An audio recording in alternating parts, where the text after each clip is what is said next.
Contigo en directo. Último minuto, Contigo en directo.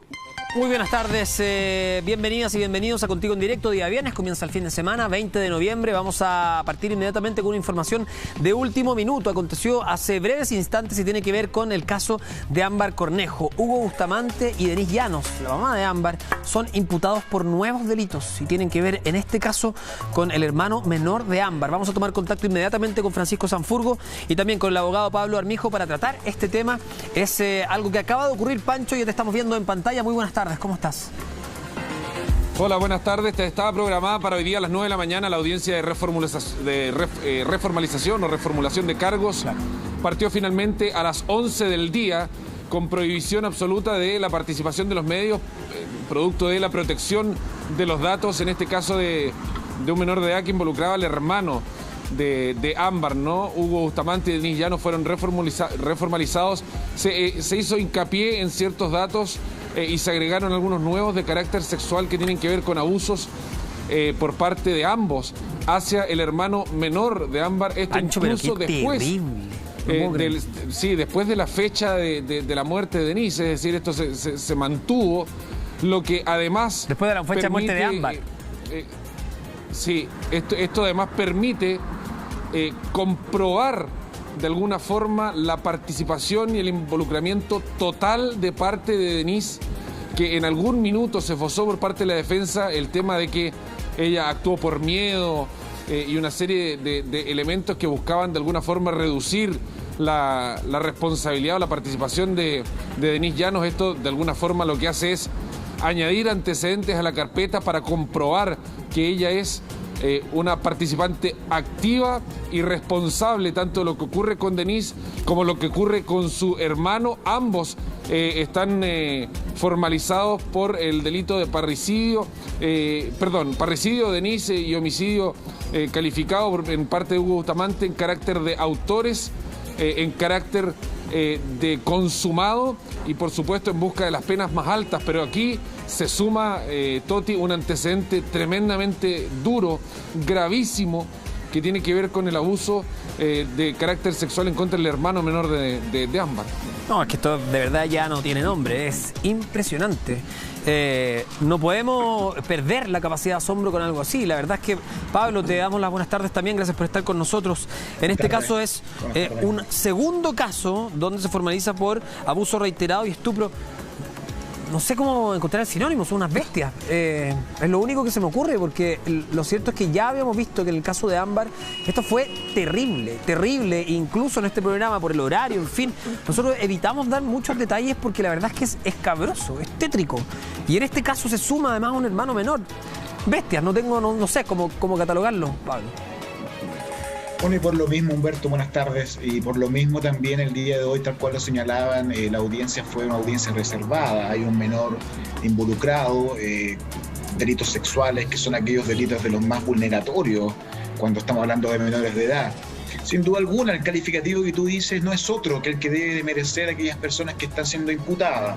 De una u otra forma, si bien es cierto, existen indicios bastante claros, por lo tanto, de una otra forma, yo creo que esto podría eventualmente, más que ahondar en la responsabilidad que puede tener Hugo Bustamante en los hechos, que ya está bastante claro, también lo de Denise Llanos se podría ir aclarando, ya sea para los efectos de tener certeza de que ella participó como coautora, o también eventualmente la teoría, ustedes también lo esbozaron, la teoría del caso dada por la defensa de Denise Llanos, que eventualmente ella actuó bajo presión, con un miedo, por lo tanto yo no sé, no logro visualizar si la defensa va a continuar con su teoría en el sentido de señalar que ella estaba un poco forzada a hacer a esta altura un tanto absurdo, ¿no, Pablo?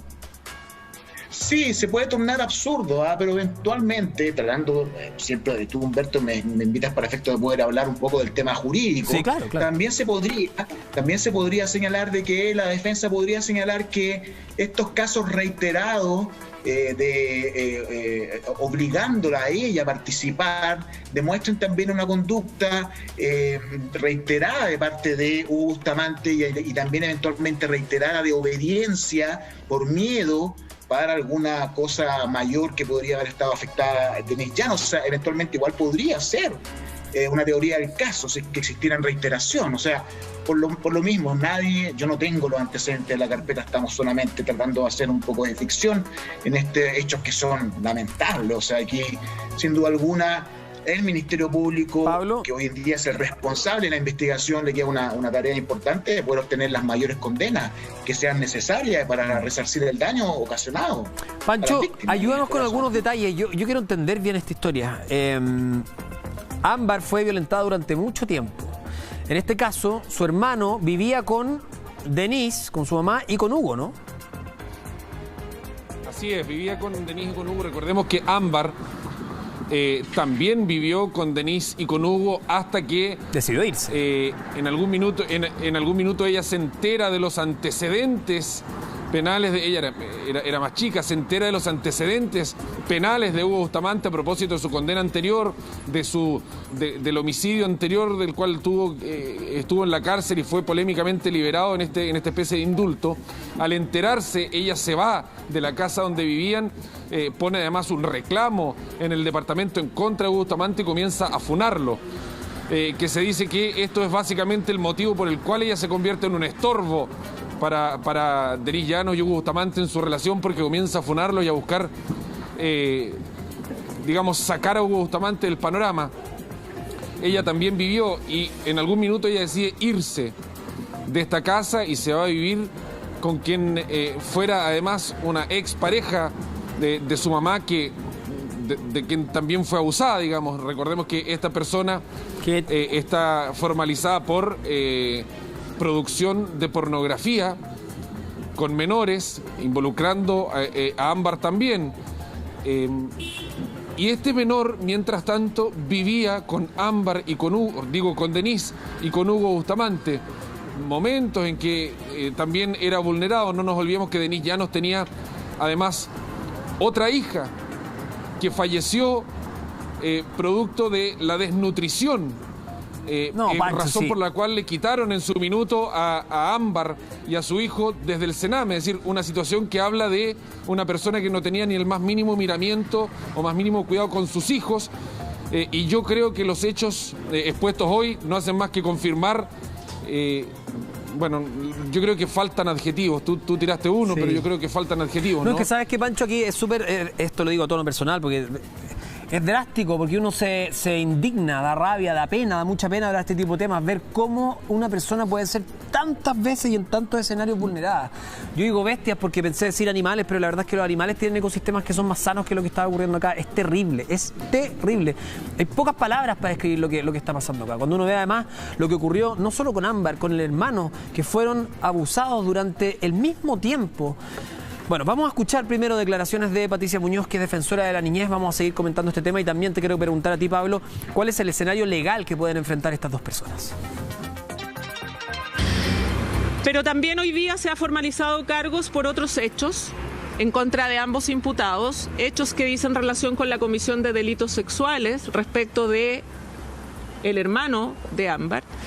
Y afortunadamente, en razón de que por motivos que se desconocen se ha producido la filtración, entiendo, de un escrito, parece que de la querella que yo presenté o de la querella que presentó otro organismo, se ha establecido por el tribunal la prohibición de dar detalles acerca del hecho contenido en la formalización. Por lo tanto, lo que yo hoy día sí puedo confirmar es que la Fiscalía de Villa Alemana, la fiscal Bowen, que es la responsable de la causa, ha formalizado cargos en contra de ambos imputados por delitos sexuales en contra de este adolescente de 15 años de edad. O sea, tenemos dos hermanos que fueron vulnerados por las mismas personas. Te quiero preguntar, Pablo, ¿cuál es el escenario legal que ellos pueden enfrentar? Aquí tengo y para también partir de lo más básico, estos son dos casos, ¿no? Son dos condenas distintas y esas condenas se pueden sumar al final y aumentar la cantidad de años en la cárcel. ¿Cómo se desenrolla esta madeja legal, ¿no? Respecto a estos dos casos. Sí, claro, aquí hay una víctima que es diferente. Estamos hablando, son dos hermanos, pero son víctimas diferentes. Por lo tanto, estas condenas se van a ser agregadas a la condena por el delito cometido en contra de Ámbar. Es un sujeto pasivo, en este caso la víctima, que es el menor de edad. Condenas que no son menores, si son delitos de carácter reiterado, podríamos estar hablando de una pena de crimen sobre los 5 años. O sea, bajo ningún punto de vista, si se logra comprobar la reiteración, estas dos personas por ese solo delito van a tener que cumplir pena efectiva.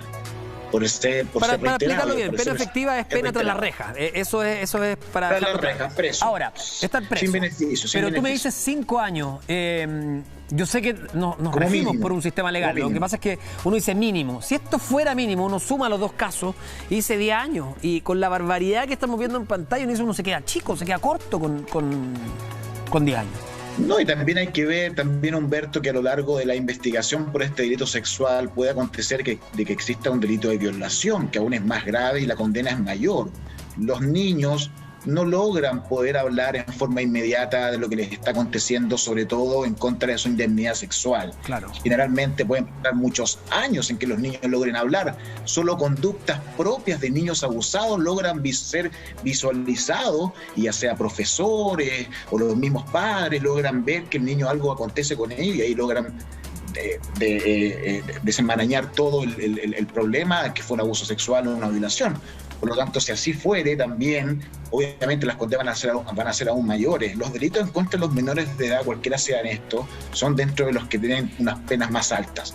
Y muy bien, porque hay muchos... ¿Cuál puede ser la más alta, Pablo? Porque estábamos hablando de lo menor, que podría ser 5 años de presidio efectivo, ¿no? Podría ser, sí, eso es lo mismo, 5 años y un día. Ya, es lo ¿y mismo, lo mayor? Podría llegar a 17, 18 años si hay un delito de violación, acceso carnal o acceso bucal. La realidad es que de una u otra forma debemos de señalar de que Hugo Bustamante era una persona que tenía antecedentes anteriores, por lo tanto no hay reincidencia. También no tiene irreprochable conducta anterior, sin duda alguna, por este solo delito en contra de este menor de edad. Él va a tener una gran cantidad de años tras las rejas, así que se logra comprobar, entendiendo que está en calidad de imputado, pero bueno, la realidad es que el Ministerio Público no creo que no haya tenido las pruebas suficientes para los efectos de poder formalizar a alguien por ese delito. Sí, y es lo que se espera, Pancho, también, ¿no? Respecto a lo que se busca en términos de justicia. Porque uno puede tratar de explicar, no estoy diciendo justificar, explicar el contexto de marginalidad en el que se vivía, pero nada de eso puede justificar ningún tipo de abuso, pero algo como lo que hemos visto en los últimos meses es sencillamente terrible, ¿no? ¿Cuál es la reacción que tú has podido recoger también, Pancho, respecto a este dictamen o a esto que se acaba de salir a la luz, digamos? Bueno, esto lo que hace, como decía Pablo, es sumar elementos. Aquí hay una causa por separado, digamos, o quizá un delito por separado que tiene que ver con estos dos personajes, pero respecto de una segunda persona, en este caso un menor de edad. Recordemos que ya por el caso de Ámbar, en el caso de Hugo Bustamante, que se habla de femicidio con violación, se está solicitando por parte de la Fiscalía la cadena perpetua calificada. Y respecto del delito de parricidio, en el caso de Denis Llanos, también la perpetua calificada. Esto quiere decir, si no me equivoco, y Pablo que me corrija, que son 40 años de prisión sin derecho a ningún beneficio. Imagino que sumándose, estaba hablando recién con Patricio Olivares, que es el abogado del papá de Ámbar, ¿no? El abogado creyente, y me explicaba esto, que esto es lo que se pide. Y seguramente aquí se van a sumar un delito más, que lo que hace es abundar quizá en la necesidad de esta perpetua calificada, o yo no sé, y ahí Pablo puede explicar mejor, yo no sé si se pueden sumar quizá 2 perpetuas calificadas, yo no sé si eso existe, pero se está apuntando a la mayor pena existente en nuestro Código Penal. Pablo. La verdad que nuestro Código Penal se rige por una situación de condenas de sumatoria de manera aritmética, o sea, se podría sumar todas las condenas y podría tener una condena inimaginable sumar los años, cadenas perpetuas sucesivas. Pero nuestro Código Procesal Penal establece una forma un poco más, no sé si el término es benigno, pero un poco más realista, en el sentido de que si van a existir condenas que no son impracticables cumplirlas, la realidad es que se cumpliría la pena mayor, en este caso el presidio perpetuo calificado, que no le va a permitir de una u otra manera optar a una libertad, sino es a través del cumplimiento de los 40 años, y aún así tiene que cumplir otros requisitos. Entonces, la realidad es que en nuestro país estas sucesivas condenas perpetuas se reducen a una sola condena de perpetuo calificado, que la realidad es que roza mucho. Yo creo que la Fiscalía va a instar sin duda alguna por eso, y veo poco probable de que esté alejado. Yo creo que esa va a ser la condena. Ojalá ninguno pueda optar a beneficio, ¿no? En el caso de Hugo Bustamante no, porque no habría irreprochable conducta anterior. En el caso de Arellano esperemos que tampoco pueda hacerlo, ¿no? Que se cumpla esta condena. Sí, sin duda. Y la realidad, y bueno, y todo lo que eso acontece también, es la protección de los niños. Aquí hay una situación que es importantísima. Y el restablecimiento de su psique. Ese niño violentado sexualmente debe de reintegrarse con toda su psicología de buena manera al mundo real. ¿Entiendes? Importante el apoyo a él. Vamos a cambiar de tema. Tenemos que tocar otros temas también en esta jornada. Pablo, te queremos agradecer por tu pronta respuesta también para poder entender un poco qué es lo que puede pasar con Hugo Bustamante y con Denis Llanos. Que estés muy bien, gracias. Pancho Sanfurgo, buen fin de semana, un saludo a todos. Igual, cuídate. Seguimos contigo, Pancho. Vamos a hablar de otro caso que nos llama mucho la atención, que tiene que ver con la muerte de Jacqueline Hernández, de 52 años, que muere tras caer desde un